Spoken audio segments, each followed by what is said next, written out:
ലോകത്തെ ആകെ അമ്പരപ്പിച്ചുകൊണ്ട് അമേരിക്ക, ഇസ്രയേലും ഇറാനുമിടയിൽ കടുത്ത യുദ്ധം നടക്കുന്നു. യഥാർത്ഥത്തിൽ യുദ്ധം എന്തുകൊണ്ട് ആരംഭിച്ചു? ഇതുവരെ ഈ യുദ്ധത്തിൽ ഓരോ രാജ്യത്തിനും എന്ത് നഷ്ടങ്ങളാണുള്ളത്? ഇതേക്കുറിച്ചാണ് ഈ വീഡിയോയിൽ വിശദീകരിക്കുന്നത്. അമേരിക്കയുടെ മാസ്റ്റർ പ്ലാൻ എന്താണ്? ഇസ്രയേലിന്റെ തന്ത്രം എന്താണ്? അവരുടെ പരമോന്നത നേതാവ് മരിച്ചതിന് ശേഷം എല്ലാവരെയും അമ്പരപ്പിച്ചുകൊണ്ട് ഇറാൻ ഉപയോഗിക്കുന്ന തന്ത്രം എന്താണ്? എല്ലാവരുടെയും തെറ്റായ കണക്കൂട്ടലുകൾ എന്തൊക്കെയാണ്? ഇതിനെക്കുറിച്ചാണ് ഈ വീഡിയോയിൽ ഒരു വിശകലനം നടത്തുന്നത്. ആദ്യം അമേരിക്കയുടെയും ഇസ്രയേലിന്റെയും ലക്ഷ്യങ്ങൾ എന്തൊക്കെയാണെന്ന്, അവരുടെ യുദ്ധതന്ത്രം എന്താണെന്നും നമുക്ക് മനസ്സിലാക്കാം. ഡൊണാൾഡ് ട്രംപിനും ഇസ്രയേലിനും ഇറാനിൽ നിന്ന് യഥാർത്ഥത്തിൽ എന്താണ് വേണ്ടത്? അവരുടെ പ്രധാന ലക്ഷ്യം ഒന്നു മാത്രമാണ്: ഭരണമാറ്റം. അതായത് സർക്കാരിനെ അട്ടിമറിക്കുകയും ഇറാന്റെ ഭീഷണികളെ പൂർണ്ണമായും നശിപ്പിക്കുകയും ചെയ്യുക എന്നതാണ്. ഇറാന്റെ ആണവായുധങ്ങൾ തടയുക, അവരുടെ മിസൈൽ പരിപാടികൾ നശിപ്പിക്കുക, ഇറാന്റെ നാവികസേനയെ പൂർണ്ണമായും ഇല്ലാതാക്കുക എന്നിവയാണ് തങ്ങളുടെ ലക്ഷ്യമെന്ന് ഡൊണാൾഡ് ട്രംപ് പരസ്യമായി പറഞ്ഞു. തങ്ങളുടെ രാഷ്ട്രത്തിന്റെ നിലനിൽപ്പിന് ഭീഷണിയായ ഇറാന്റെ ആണവ മിസൈൽ പരിപാടികൾ പൂർണ്ണമായും നശിപ്പിക്കണമെന്ന് ഇസ്രയേൽ പ്രധാനമന്ത്രി നെതന്യാഹുവും പറഞ്ഞിട്ടുണ്ട്. ഈ ലക്ഷ്യം കൈവരിക്കുന്നതിന് അമേരിക്കയും ഇസ്രയേലും സ്വീകരിച്ച തന്ത്രത്തെ മൾട്ടി ഡൊമൈൻ ഓപ്പറേഷൻസ് എന്ന് വിളിക്കുന്നു. ഇതിനർത്ഥം ആകാശത്തിലൂടെയും വെള്ളത്തിലൂടെയും കരയിലും സൈബർ ആക്രമണത്തിലൂടെയും ബഹിരാകാശത്തിലൂടെയും ഇങ്ങനെ എല്ലാ ദിശകളിൽ നിന്നും ഒരേ സമയം ആക്രമിക്കുക എന്നതാണ്. തന്ത്രം 1: ശിരച്ഛേദം ചെയ്യുന്ന ആക്രമണങ്ങൾ. അതായത് ശത്രുവിന്റെ തല വെട്ടിമാറ്റുക. ഇറാന്റെ പരമോന്നത നേതാവായ അലി ഖാംനെയെയും പ്രധാന നേതാക്കളെയും കൊന്നാൽ മൊത്തം കമാൻഡ് ആൻഡ് കൺട്രോൾ സിസ്റ്റം നശിക്കും എന്നതായിരുന്നു അവരുടെ പദ്ധതി. തന്ത്രം 2: വ്യോമ മേധാവിത്വം. ഇറാന്റെ വ്യോമ പ്രതിരോധ സംവിധാനങ്ങളും മിസൈൽ ലോഞ്ചറുകളും ആദ്യം നശിപ്പിക്കുക. അവ നശിപ്പിച്ചാൽ ഇറാന് പ്രത്യാക്രമണ ശേഷി നഷ്ടമാകും എന്ന് കരുതി. തന്ത്രം 3: ആഭ്യന്തര കലാപം. ഇറാനിലെ ജനങ്ങളെ അവരുടെ സ്വന്തം സർക്കാരിനെതിരെ മത്സരിക്കാൻ പ്രോത്സാഹിപ്പിക്കുക. 2026 ജനുവരിയിൽ അമേരിക്ക വെനിസുല ആക്രമിച്ച് പ്രസിഡന്റ് മഡുറോയെ പിടികൂടിയ ഏതാനും ദിവസങ്ങൾക്കുള്ളിൽ ആ രാജ്യം കീഴടങ്ങിയതുപോലെ ഇറാനും കീഴടങ്ങുമെന്നായിരുന്നു ഇസ്രയേലും അമേരിക്കയും കരുതിയത്. 7 മുതൽ 10 ദിവസങ്ങൾക്കുള്ളിൽ യുദ്ധം അവസാനിക്കുകയും ചെയ്യുമെന്നതായിരുന്നു അവരുടെ കരുതൽ. എന്നാൽ അമേരിക്ക വിചാരിച്ചതൊന്ന്, സംഭവിച്ചത് മറ്റൊന്ന്. പരമോന്നത നേതാവ് മരിക്കുകയും ഉന്നത സൈനിക ഉദ്യോഗസ്ഥൻ കൊല്ലപ്പെടുകയും ചെയ്തു. എന്നിട്ടും ഇറാൻ കീഴടങ്ങിയില്ല. പകരം 1200 മിസൈലുകളും ഡ്രോണുകളുമായി അവർ അമേരിക്കൻ താവളങ്ങൾക്കും ഇസ്രയേലിനും നേരെ ഭീകരമായ ആക്രമണം നടത്തി. ഒരു നേതാവുമില്ലാതെ ഇറാൻ ഇത്രയും വലിയ ആക്രമണം നടത്താൻ എങ്ങനെ കഴിഞ്ഞു? ഇവിടെ നമ്മൾ ഇറാന്റെ ഞെട്ടിക്കുന്ന യുദ്ധതന്ത്രങ്ങളെ കുറിച്ച് സംസാരിക്കേണ്ടതുണ്ട്. ഇറാൻ സ്വീകരിച്ച തന്ത്രങ്ങൾ നോക്കുമ്പോൾ ലോക സൈനിക വിദഗ്ധർ പോലും ആശ്ചര്യപ്പെട്ടുപോയി. Strategy number 1: decentralised mosaic defence. ഇതിനെക്കുറിച്ച് നിങ്ങൾ അറിയുമ്പോൾ തീർച്ചയായും ഞെട്ടും. തങ്ങളുടെ ഉന്നത നേതാക്കളെ തങ്ങളുടെ രാജ്യത്ത് വന്ന് കൊല്ലുവാനുള്ള കഴിവ് അമേരിക്കക്ക് ഉണ്ടെന്ന് ഇറാൻ അറിയാമായിരുന്നു. അതുകൊണ്ടാണ് ഡീസെൻട്രലൈസ്ഡ് മൊസൈക്ക് ഡിഫൻസ് രൂപീകരിച്ചത്. ഇത് യഥാർത്ഥത്തിൽ എന്താണ്? ഇറാൻ അതിൻ്റെ സൈനിക കമാൻഡിനെ 31 സ്വയംഭരണ യൂണിറ്റുകളായി വിഭജിച്ചു. ഇതിനർത്ഥം ഈ യൂണിറ്റുകൾക്ക് നേതാക്കളുമായി യാതൊരു ബന്ധവുമില്ലാതെ സ്വതന്ത്രമായ തീരുമാനങ്ങൾ എടുക്കാൻ കഴിയുമെന്നതാണ്. ഡെഹ്റാന് 1 യൂണിറ്റും ബാക്കി 30 സംസ്ഥാനങ്ങൾക്ക് 30 യൂണിറ്റുകളും. പ്രധാന നേതാവ് മരിക്കുകയോ പ്രധാന ആസ്ഥാനം നശിപ്പിക്കപ്പെടുകയോ ചെയ്താൽ ഈ 31 യൂണിറ്റുകൾക്കും ആരുടെയും അനുമതിയില്ലാതെ സ്വതന്ത്രമായി പോരാടാൻ കഴിയും. അതുകൊണ്ടാണ് നേതാവിന്റെ മരണത്തിന് ഏതാനും മണിക്കൂറുകൾക്കുള്ളിൽ ഈ പ്രവിശ്യ യൂണിറ്റുകളെല്ലാം ഒന്നിച്ച് അമേരിക്കൻ താവളങ്ങൾക്ക് നേരെ 1200 മിസൈലുകൾ തൊടുത്തത്. താൻ ഇറാന്റെ തലവെട്ടി മാറ്റിയെന്ന് അമേരിക്ക കരുതി. എന്നാൽ ഇറാൻ ഒരു ഹൈഡ്രേ പോലെ ആയിത്തീർന്നു. ഒരു തല വെട്ടിയാൽ മറ്റൊരു തല മുളച്ചു വരുന്ന ഒരു രാക്ഷസനെ പോലെ. Strategy number 2: bleed out cost asymmetry. ശത്രുവിന് വലിയ ആയുധങ്ങൾ ഉള്ളപ്പോൾ കുറഞ്ഞ ചെലവിൽ അവരെ എങ്ങനെ അറ്റാക്ക് ചെയ്യാമെന്ന് ഇറാന് നന്നായി അറിയാം. ഒരുപക്ഷെ നിങ്ങൾക്ക് ഒരു സംശയം ഉണ്ടായേക്കാം. ഇസ്രയേലിന് അയൺ ഡോം ഉണ്ട്, അമേരിക്കക്ക് പാട്രിയറ്റ് വ്യോമ പ്രതിരോധ സംവിധാനങ്ങളുണ്ട്, അതിനാൽ ഈ പ്രതിരോധ സംവിധാനങ്ങൾ ഉപയോഗിച്ച് ഇറാന്റെ മിസൈലുകൾ ആകാശത്തിൽ വെച്ച് തന്നെ എളുപ്പത്തിൽ നശിപ്പിക്കാൻ കഴിയുമല്ലോ അല്ലേ? ഇവിടെയാണ് ഇറാൻ ബുദ്ധിപൂർവം ചെലവ് അസംവിധി ഉപയോഗിച്ചത്. ഇറാൻ അയക്കുന്ന ഷാഹോദ് 136 കാമികാസെ ഡ്രോണുകളുടെ വില $20,000 $50,000 മാത്രമാണ്. എന്നാൽ ആ ഡ്രോണിനെ ആകാശത്ത് വെച്ച് വെടിവെച്ചിടാൻ അമേരിക്ക ഉപയോഗിക്കുന്ന പാട്രിയറ്റ് മിസൈലിന്റെ വില 3 ദശലക്ഷം മുതൽ $4 ദശലക്ഷം വരെയാണ്. അതുപോലെ ഇസ്രയേൽ ഉപയോഗിക്കുന്ന അയൺ ഡോം മിസൈലിന്റെ വില 50,000 മുതൽ $1,00,000 വരെയാണ്. അതിനാൽ നിങ്ങൾ ഈ അനുപാതം നോക്കിയാൽ അത് ഏകദേശം 1:100 ആണ്. അതായത് ഇറാൻ $1 ചെലവഴിച്ചാൽ USA-യും ഇസ്രയേലും $100 ചെലവഴിക്കുന്നു. മറ്റൊരു വിധത്തിൽ പറഞ്ഞാൽ ഇറാൻ 5 ദശലക്ഷം മാത്രം ചെലവഴിച്ചാൽ അത് തടയാൻ അമേരിക്കക്ക് 500 ദശലക്ഷം ചെലവഴിക്കണം. ഈ രീതിയിൽ 100 കണക്കിന് വില കുറഞ്ഞ ഡ്രോണുകൾ അയക്കുന്നതിലൂടെ അമേരിക്കയുടെയും ഇസ്രയേലിന്റെയും പ്രതിരോധ ബഡ്ജറ്റ് എല്ലാ ആഴ്ചയും ശതകോടിക്കണക്കിന് ഡോളർ ബാഷ്പീകരിക്കപ്പെടുന്നു. ഇതിനെയാണ് ബ്ലീഡ് ഔട്ട് സ്ട്രാറ്റജി എന്ന് വിളിക്കുന്നത്. സ്ട്രാറ്റജി നമ്പർ 3, ഇറാൻ ഗൾഫ് രാജ്യങ്ങളെ ലക്ഷ്യമിടുന്നു. നിങ്ങൾക്കിപ്പോൾ ഒരു സംശയം ഉണ്ടായേക്കാം, യുദ്ധം നടക്കുന്നത് അമേരിക്ക, ഇസ്രയേൽ, ഇറാൻ എന്നിവയ്ക്കിടയിലല്ലേ? പിന്നെ എന്തിനാണ് ഗൾഫ് രാജ്യങ്ങളെ ലക്ഷ്യമിടുന്നത്? എന്തിനാണ് Iran UAE, Qatar, Bahrain, Saudi Arabia തുടങ്ങിയ ഗൾഫ് രാജ്യങ്ങൾക്ക് നേരെ മിസൈലുകൾ തൊടുക്കുന്നത്? ദുബായിലെ ബുർജ് അൽ അറബ് പോലുള്ള ആഡംബര ഹോട്ടലുകൾക്ക് നേരെ എന്തിനു ബോംബിടണം? കാരണം അസംമിത സാമ്പത്തിക യുദ്ധമാണ്. എല്ലാ അമേരിക്കൻ താവളങ്ങളും ഈ ഗൾഫ് രാജ്യങ്ങളിലാണ് സ്ഥിതി എന്നതെന്നും ഇറാനെ ആക്രമിക്കാൻ USA അവ ഉപയോഗിക്കുന്നുണ്ടെന്നും ഇറാൻ അറിയാം. ഇറാന്റെ പദ്ധതി ഇതായിരുന്നു: ഈ ഗൾഫ് രാജ്യങ്ങളിലെ വിമാനത്താവളങ്ങൾ, ഹോട്ടലുകൾ, ഊർജിത കേന്ദ്രങ്ങൾ തുടങ്ങിയ സിവിലിയൻ അടിസ്ഥാന സൗകര്യങ്ങൾ ആക്രമിച്ചാൽ അവർ ഭയന്ന് യുദ്ധം നിർത്താൻ അമേരിക്കയോട് അപേക്ഷിക്കും. പ്രത്യേകിച്ച് ഹോട്ടലുകൾ ആക്രമിച്ചാൽ ഈ ഗൾഫ് രാജ്യങ്ങളുടെ പ്രധാന വരുമാനമായ ടൂറിസം നശിക്കും, വിദേശ നിക്ഷേപം നിലയ്ക്കും. ഇതിനെയാണ് ഫാട്രിസൈഡ് ബിഫോർ സൂയിസൈഡ് സ്ട്രാറ്റജി എന്ന് വിളിക്കുന്നത്. അതായത് താൻ മരിക്കുന്നതിന് മുമ്പ് മറ്റുള്ളവരെ കൊല്ലുക എന്ന തന്ത്രം. ഈ യുദ്ധത്തിൽ അമേരിക്കയും ഇസ്രയേലും നടത്തിയ യഥാർത്ഥ തെറ്റായ കണക്കുകൂട്ടൽ വളരെ വലുതാണ്. അതിനെക്കുറിച്ച് പറയട്ടെ. തെറ്റായ കണക്കുകൂട്ടലുകൾ: 1.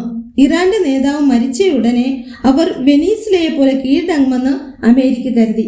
എന്നാൽ അവർ ഇറാന്റെ വികേന്ദ്രീകൃത മൊസൈക് പ്രതിരോധത്തെ കുറച്ചു കാണിച്ചു. അതിനാൽ 7 ദിവസത്തിനുള്ളിൽ അവസാനിക്കേണ്ടിയിരുന്ന യുദ്ധം ഇപ്പോൾ ഒരു ദീർഘകാല സംഘർഷമായി മാറിയിരിക്കുന്നു. യുദ്ധം എപ്പോൾ അവസാനിക്കുമെന്ന് ആർക്കും പ്രവചിക്കാൻ കഴിയാത്ത അവസ്ഥയാണിപ്പോൾ. തെറ്റായ കണക്കുകൂട്ടൽ 2. അമേരിക്ക യുദ്ധത്തിൽ പുതിയ ഫ്രണ്ട്ലി ഫയർ പ്രശ്നങ്ങൾ നേരിടുന്നു. മാർച്ച് 2-ന് കുവൈറ്റിൽ വ്യോമ പ്രതിരോധം അബദ്ധത്തിൽ 3 F-15 ജെറ്റുകൾ വെടിവെച്ചിട്ടു. ആകാശം മുഴുവൻ ഡ്രോണുകളും മിസൈലുകളും കൊണ്ട് നിറഞ്ഞപ്പോൾ ആശയവിനിമയം തടസ്സപ്പെട്ടു. ആരാണ് ശത്രുവെന്നും ആരാണ് സുഹൃത്തെന്നും തിരിച്ചറിയാൻ കഴിയാത്ത അവസ്ഥ വന്നു. ഇത് സ്വന്തം ആളുകളെ തന്നെ വെടിവെക്കുന്ന സാഹചര്യങ്ങളിലേക്ക് നയിച്ചു. വെനീസ്ലയിൽ നടന്ന പോലെ ചെറിയ ഓപ്പറേഷൻ അല്ലെന്ന് ഇപ്പോൾ ലോകം മുഴുവൻ മനസ്സിലാക്കി കഴിഞ്ഞു. ഇറാന് 3000-ലധികം ബാലിസ്റ്റിക് മിസൈലുകൾ ഉണ്ട്. അവർക്ക് ഭൂഗർഭ സൗകര്യങ്ങളുണ്ട്. അത് ശക്തമായ കോട്ട പോലെയാണ്. 40 വർഷമായി ഇത്തരമൊരു സാഹചര്യത്തിനായി ഇറാൻ ആയുധങ്ങൾ തയ്യാറാക്കി ഭൂഗർഭത്തിൽ സൂക്ഷിക്കുന്നു. ഇപ്പോൾ തങ്ങളുടെ നിലനിൽപ്പ് അപകടത്തിലാണെന്ന് വിശ്വസിച്ച് അവർ നിലനിൽപ്പിനായി തങ്ങളുടെ എല്ലാ ശക്തിയും ഉപയോഗിച്ച് പോരാടിക്കൊണ്ടിരിക്കുകയാണ്. അമേരിക്കയും ഇസ്രയേലും ഇറാന്റെ മേൽ ക്രൂരമായി ബോംബിടുമ്പോൾ ഇറാന്റെ ഏറ്റവും നല്ല സുഹൃത്തുക്കളായ റഷ്യയും ചൈനയും എന്തുകൊണ്ട് നിശബ്ദരായിരിക്കുന്നു? എന്തുകൊണ്ടാണ് ആ രാജ്യങ്ങൾ ഈ യുദ്ധത്തിന് ഇറാനെ സഹായിക്കാൻ ഇടപെടാത്തത്? ഇതിന് ഗുരുതരമായ ഭൗമ രാഷ്ട്രീയ കാരണങ്ങളുണ്ട്. കാരണം 1, റഷ്യയുടെ ദുർബലത. റഷ്യ ഇറാനെ വാക്കുകൾ കൊണ്ട് മാത്രമേ പിന്തുണയ്ക്കുന്നുള്ളൂ, ഒരു സൈനിക സഹായവും അയക്കുന്നില്ല. UN സുരക്ഷാ കൗൺസിലിൽ അമേരിക്കയെ ശകാരിക്കുകയല്ലാതെ റഷ്യ ഒന്നും ചെയ്യുന്നില്ല. കാരണം റഷ്യ ഇതിനകം ഉക്രൈൻ യുദ്ധത്തിൽ പൂർണ്ണമായും അശക്തമായിരിക്കുകയാണ്. അവർക്ക് ആയുധങ്ങൾ തീർന്നുപോയി. ഉപരോധങ്ങൾ കാരണം സമ്പദ് വ്യവസ്ഥ ദുർബലമാണ്. മറ്റൊരു കാര്യം, തങ്ങൾ ഇറാനെ പിന്തുണച്ചാൽ നാറ്റോ രാജ്യങ്ങൾ നേരിട്ട് യുദ്ധത്തിൽ പ്രവേശിക്കുമെന്ന് റഷ്യക്ക് ഗുരുതരമായ ഭയമുണ്ട്. അതുകൊണ്ടാണ് റഷ്യ ഇറാനെ ഒരു തന്ത്രപ്രധാനമായ ബഫറായും അമേരിക്കയെ വ്യതിചലിപ്പിക്കുന്ന ഒരു ആയുധമായും ഉപയോഗിക്കുന്നത്. എന്നാൽ നേരിട്ട് യുദ്ധത്തിൽ പ്രവേശിക്കുന്നില്ല. കാരണം 2, ചൈനയുടെ സാമ്പത്തിക ശ്രദ്ധ. ചൈനയുടെ പ്രധാന ശ്രദ്ധ എപ്പോഴും ബിസിനസ്സിലാണ്. വളരെ കാലമായി ചൈന ഇറാനിൽ നിന്നും എണ്ണ വാങ്ങുന്നു. എന്നാൽ ആവശ്യമുള്ളപ്പോൾ അവർ ഇറാന് സൈനിക ആയുധങ്ങൾ നൽകുന്നില്ല. കാരണം അമേരിക്കയുമായും ഗൾഫ് രാജ്യങ്ങളുമായും ചൈനയ്ക്ക് ശതകോടിക്കണക്കിന് ഡോളറിന്റെ വ്യാപാരമുണ്ട്.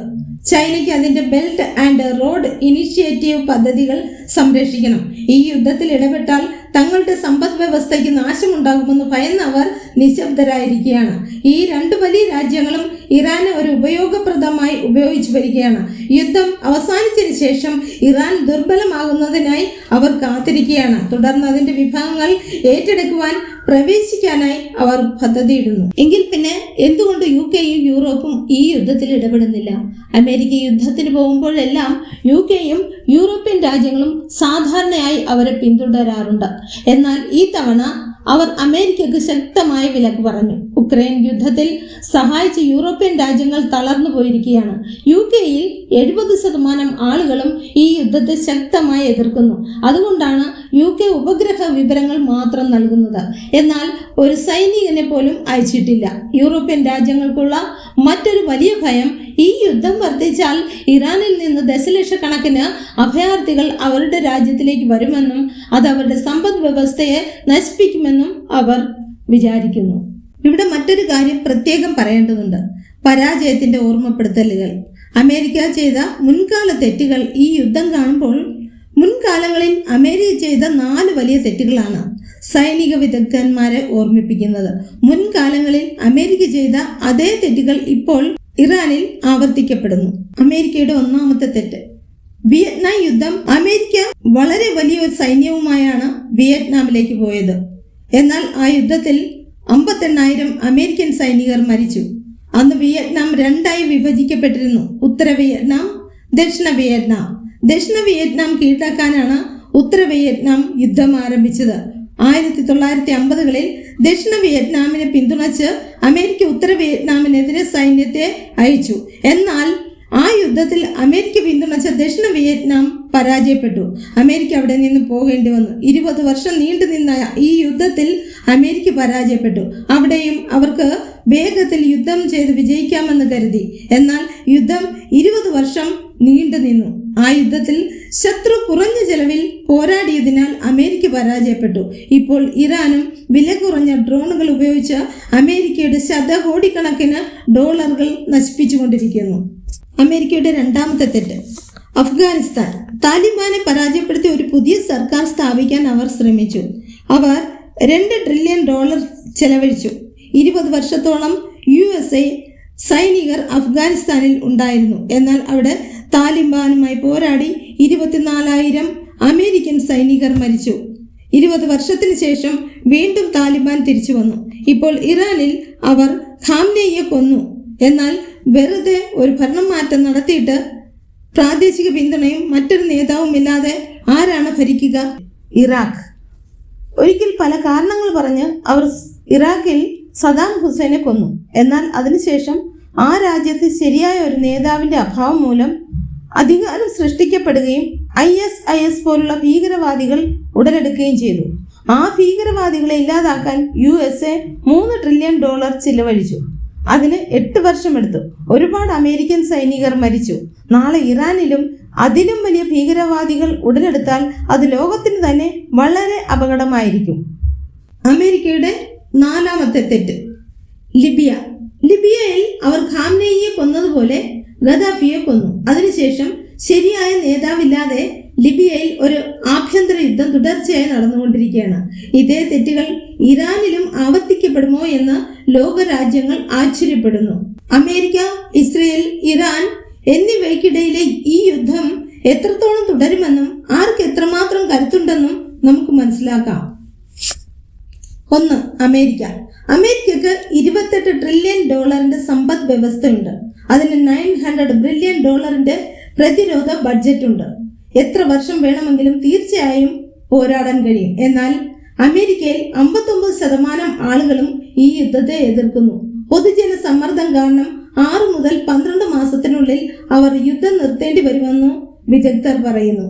രാജ്യം 2 ഇസ്രയേൽ. ഇസ്രയേലിൽ യുദ്ധത്തിനായി 1,00,000 സൈനികരെ കൊണ്ടുവന്നു. എന്നാൽ ഇസ്രയേലിന്റെ സമ്പദ് വ്യവസ്ഥ ചെറുതാണ്. ബിസിനസ്സുകൾ നിലച്ചു. അവർക്ക് ഈ ഉയർന്ന തീവ്രതയുള്ള യുദ്ധം മൂലം 3 മാസം മുതൽ 6 മാസം വരെ മാത്രമേ യുദ്ധം നിലനിൽക്കുകയുള്ളൂ എന്ന് വിദഗ്ധർ പറയുന്നു. രാജ്യം 3 ഇറാൻ.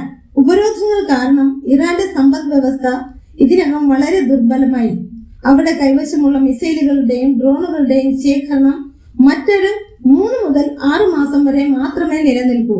എന്നാൽ ഇന്ധനക്ഷാമവും വൈദ്യുതി മുടക്കവും കാരണം ആളുകൾ ആഭ്യന്തരമായ കലാപങ്ങൾ സൃഷ്ടിക്കുന്നു. ഇറാനിയൻ സർക്കാർ തകർന്നേക്കാം. അമേരിക്കയും ഇസ്രയേലും ക്ഷീണിതരായി തിരിച്ചു പോകുന്നവരെ യുദ്ധം നീട്ടിക്കൊണ്ടുപോകുക എന്നതാണ് ഇറാന്റെ ഏക യുദ്ധതന്ത്രം.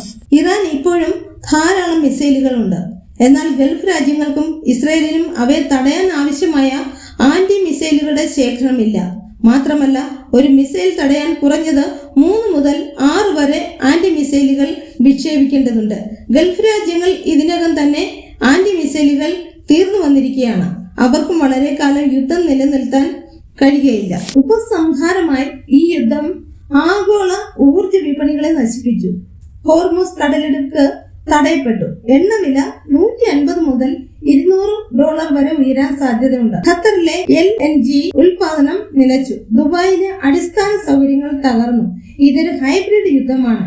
അമേരിക്കയുടേത് കൃത്യമായ ആക്രമണങ്ങളാണെങ്കിൽ ഇറാന്റേത് വില കുറഞ്ഞ ഡ്രോൺ കൂട്ടങ്ങളാണ്.